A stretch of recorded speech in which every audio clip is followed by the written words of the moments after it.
Assalamualaikum warahmatullahi wabarakatuh.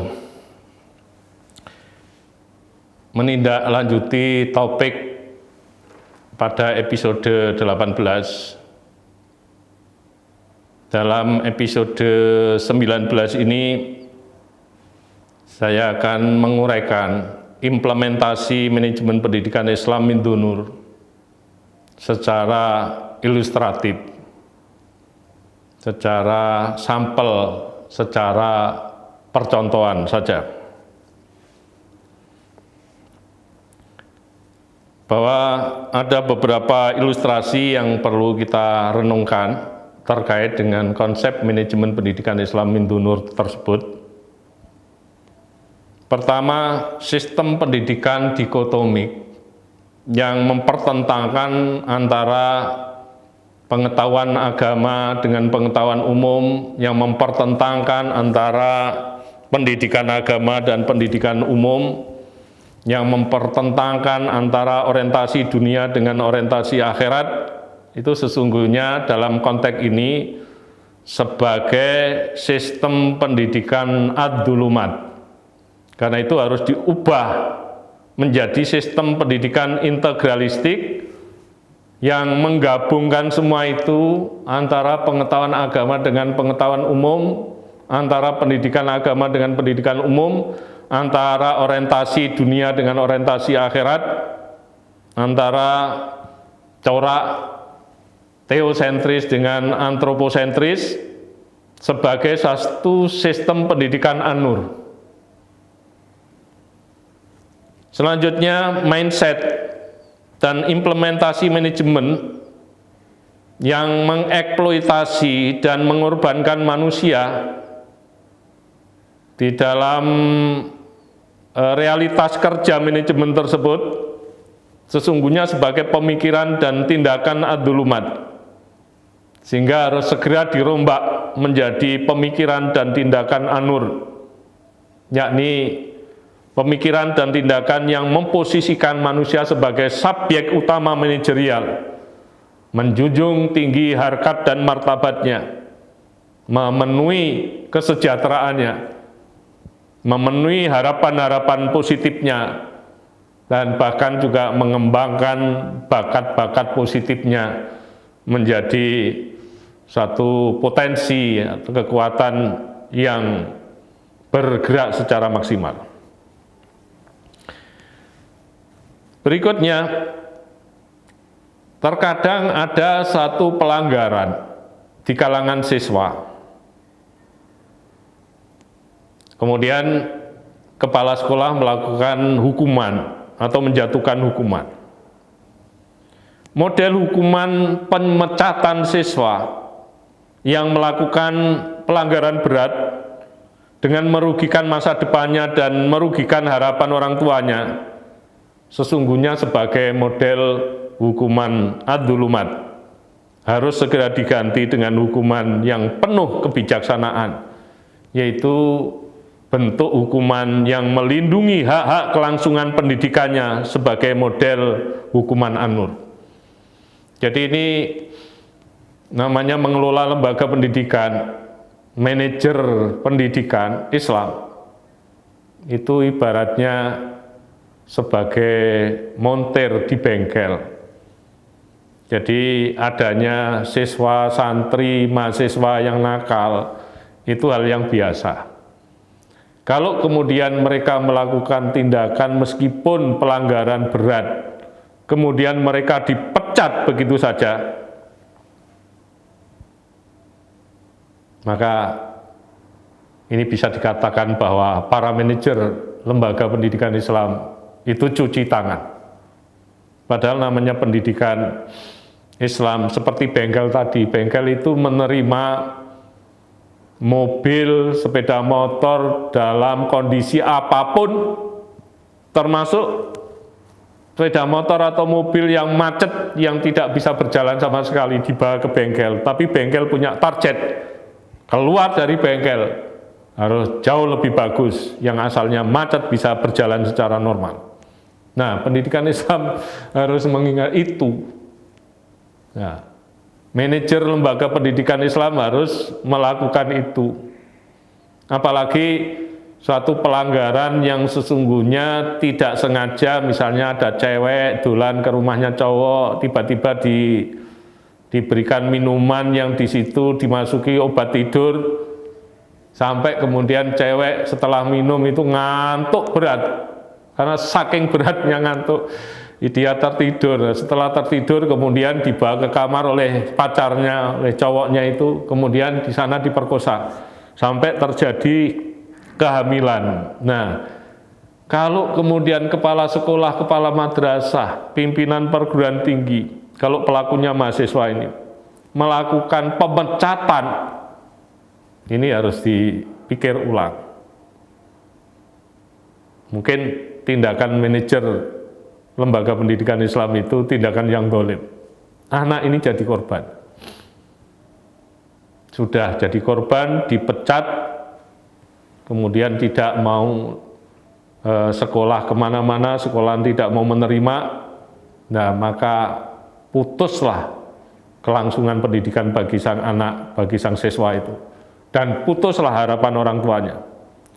Karena itu saya tantang, berani enggak kepala sekolah, kepala madrasah, pimpinan perguruan tinggi Islam, kalau ada kasus semacam ini, maka tetap melindungi siswa. Silahkan tetap melanjutkan di sekolahan kami, di madrasah kami, di perguruan tinggi kami. Dan selama ini terjadi kekhawatiran supaya siswa-siswa yang lain tidak meniru tindakannya, saya kira itu kekhawatiran yang terlalu. Sebab kawan-kawannya saya kira justru akan merasa kasihan sambil hamil, sambil menempuh pendidikan, betapa beratnya tanggung jawabnya. Belum lagi dirasani banyak kawan ada sanksi sosial yang mungkin lebih besar dirasakan. Selanjutnya, kepemimpinan pendidikan Islam Indunur berupaya keras merombak perilaku pegawainya yang negatif sebagai perilaku ad-dulumat menjadi perilaku yang positif sebagai perilaku an-nur, baik berdimensi spiritual, berdimensi intelektual, berdimensi amal, berdimensi keterampilan maupun berdimensi moral, bahkan juga berdimensi kebiasaan, tradisi maupun budaya. Berikutnya, gaya kepemimpinan pendidikan Islam yang tidak efektif memajukan lembaga pendidikan Islam, bahkan menyurutkan lembaga pendidikan Islam sebagai gaya kepemimpinan ad-dulumat yang harus dirombak menjadi gaya kepemimpinan yang efektif memajukan lembaga pendidikan Islam sebagai gaya kepemimpinan an-nur.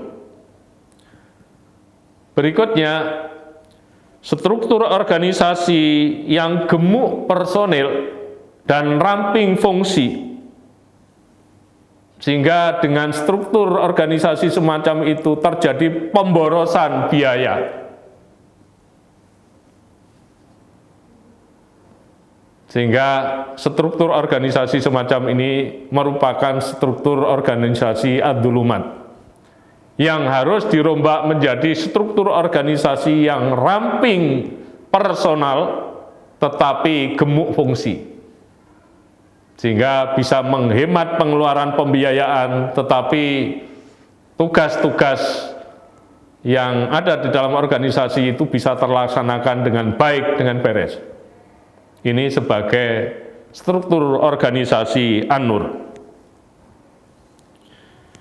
Selanjutnya, sikap semena-mena mengambil alih kewenangan pejabat lain sebagai sikap ad-dulumat harus segera dirombak menjadi sikap mematuhi etika jabatan sebagai sikap an-nur. Selanjutnya, kasus lain, kerja pengawasan yang mentarget amplop sebagai kerja ad-dulumat harus segera dilakukan perombakan menjadi kerja pengawasan yang senantiasa mentargetkan solusi-solusi terhadap temuan-temuan di lapangan sebagai kerja pengawasan an-nur. Pada kasus lain yang terjadi di pesantren, sikap ketergantungan hanya kepada kiai sehingga mengancam masa depan kelangsungan pesantren ketika kiainya meninggal sebagai sikap ad-dulumat yang harus dirombak dengan sikap profesional sebagai sikap an-nur. Sehingga melalui sikap profesional itu, meskipun kiai pendiri pesantren itu meninggal, maka perjalanan pesantren bisa tetap eksis, bisa tetap stabil, bahkan kalau mungkin justru diefektifkan dan diefisiensikan menjadi pesantren yang makin maju, makin dikenal masyarakat, dan makin melahirkan alumni-alumni yang potensial. Selanjutnya, adanya pertimbangan-pertimbangan mengangkat kepala madrasah yang tidak mampu memimpin, tetapi hanya memperpanjang masa pensiun. Pengangkatan yang difaktori oleh kolusi dan semacamnya sebagai pertimbangan-pertimbangan ad-dulumat yang harus diganti dengan pertimbangan-pertimbangan profesional sebagai pertimbangan-pertimbangan an-nur. Dalam kasus lain, kepala sekolah Islam yang pasif, apatis, dan hanya menunggu perintah merupakan rumpun sikap ad-dulumat, harus diganti dengan sikap aktif, dinamis, dan kreatif sebagai rumpun sikap an-nur. Berikutnya, adanya kasus model kepemimpinan politik, kepemimpinan kantor yang menguasai perguruan tinggi keagamaan Islam, sehingga merugikan terhadap kelangsungan pengembangan akademik di perguruan tinggi tersebut. Sesungguhnya merupakan model kepemimpinan ad-dulumat yang harus diganti dengan model kepemimpinan akademik profesional sebagai kepemimpinan an-nur. Demikian pula dalam kasus lain, dalam kegiatan membaca, bahwa pola membaca tanpa penghayatan, pengertian, dan pemahaman sebagai pola membaca ad-dulumat harus dirombak dengan pola membaca yang penuh kesadaran berbasis pemahaman sebagai pola membaca an-nur. Berikutnya, bahwa sikap pendidik yang enggan belajar, tidak mau mengikuti seminar, dan tidak tertarik mengejar informasi keilmuan sebagai rumpun sikap ad-dulumat harus dirombak dengan sikap mencintai ilmu dan berupaya mengejar ilmu serta mengembangkannya sebagai sikap an-nur. Kemudian, kasus-kasus kebohongan publik yang dilakukan manajer maupun pendidik tentang klaim keberhasilan lembaganya sebagai sikap ad-dulumat harus dirombak dengan sikap yang mengedepankan kejujuran dalam menyampaikan klaim keberhasilan sebagai sikap an-nur. Para pemirsa yang berbahagia, berbagai macam perlakuan diskriminatif sebagai rumpun perlakuan ad-dulumat harus segera dirombak menjadi perlakuan yang berkeadilan sebagai perlakuan an-nur. Jadi ini sekedar sampel, sekedar contoh atau ilustrasi pelaksanaan atau implementasi dari manajemen pendidikan Islam Mindunur itu tadi. Kalau pada episode ke-18 pembahasan tentang manajemen pendidikan Islam Mindunur masih lebih menekankan pada tataran konseptual, maka pada episode 19 ini sudah berada pada tataran implementatif atau tataran pelaksanaan. Jadi bagaimana konsep pada episode 18 itu kemudian bisa dibuktikan, diwujudkan dalam bentuk pelaksanaan dan implementasinya yang telah saya uraikan meskipun hanya sebagai ilustrasi atau percontohan saja pada episode 19 ini. Demikian saya akhiri. Wallahul muwaffiq ila aqwamit thoriq. Wassalamualaikum warahmatullahi wabarakatuh.